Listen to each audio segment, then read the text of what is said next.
নমস্কার, awakening 169 taro কবিতা channel থেকে আমি কবিতা সবাইকে স্বাগতম জানাচ্ছি।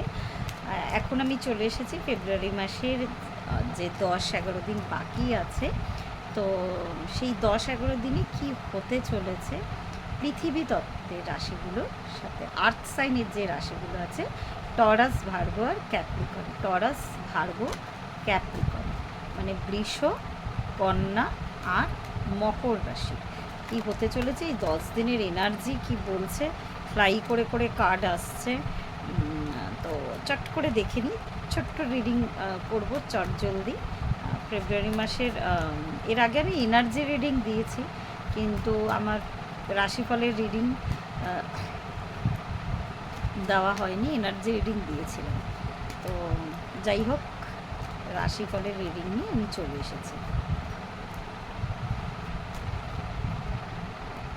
তো টরাস, ভার্গো, ক্যাপ্রিকন রাশির মানুষ যারা, তাদের কি ঘটতে চলেছে, সরি বলে নিয়ে আগে ভিডিওটা একটু পজ করতে হয়েছিল।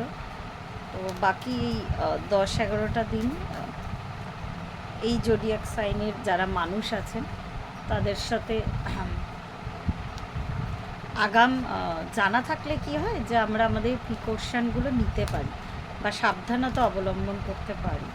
তো সেটাই দেখার বিষয়। এখানে বটম অফ দ্য ডেক এসেছে 4 অফ সোর্টসের কার্ড এসেছে। 4 অফ সোর্টস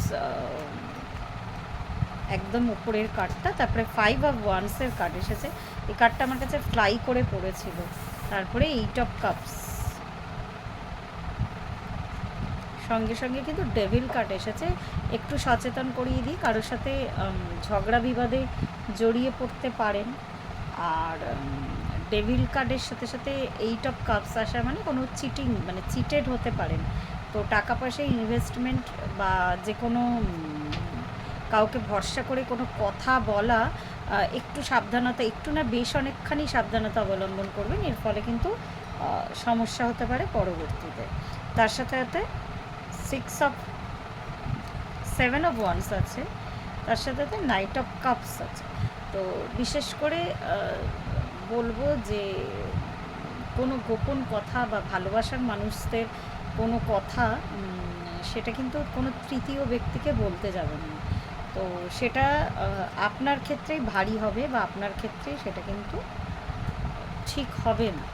আর এখানে 2 অফ কাপসের যদিও কার্ড এসেছে, কিন্তু আমাকে ভাইব্রেশনটা দিচ্ছে যে এক্ষেত্রে কিন্তু ওই ভালোবাসার মানুষদের থেকে কিন্তু কিছুটা সচেতনতা বা দূরে যাওয়ার চান্স, বা তৃতীয় কোনো ব্যক্তি দুজনের মধ্যে হয়তো এরকম কোনো প্রবলেম ক্রিয়েট করলো, যে প্রবলেমটা দেখা গেল যে পরে গিয়ে অনেকখানি একটা বড় আকার ধারণ করবে।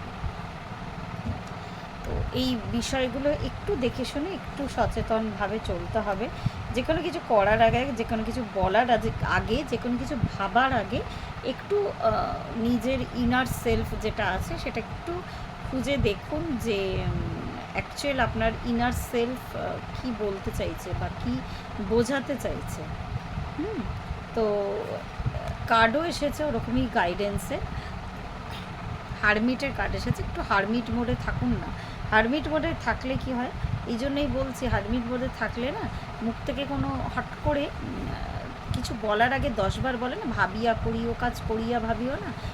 10 বার ভাবলে বা এই হারমিট মোডে গেলে কিন্তু ঝট করে কোনো সমস্যা হওয়ার চান্সেস কিন্তু ভীষণভাবে কম থাকে, এইটুকু আমি বলতে পারি।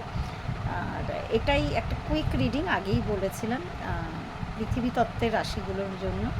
একটু 10টা দিন একটু হারমিট মোডে চলে যান, একটু সাবধানতা অবলম্বন করুন। আর তারপরে সামনে অবশ্যই 10টা দিন তো কোনো ব্যাপারই না, কাটালে সুসময় আসতে চলেছে। মানুষজনকে একটু কম ভরসা করুন, অপরিচিত কাউকে চট করে, বা পরিচিত কাউকেও চট করে কোনো মনের কথা বা এমন কোনো কথা বলবেন না যেটা থেকে আপনার সুযোগ সে নিতে পারে অন্য কোনো ক্ষেত্রে। তো এটা একটা কুইক রিডিং হলো। নেক্সট আরও দুটো গ্রুপ বাকি আছে, একটা জলতত্ত্বের আর একটা বায়ুতত্ত্বের। তো আজকে এই পর্যন্তই, ধন্যবাদ।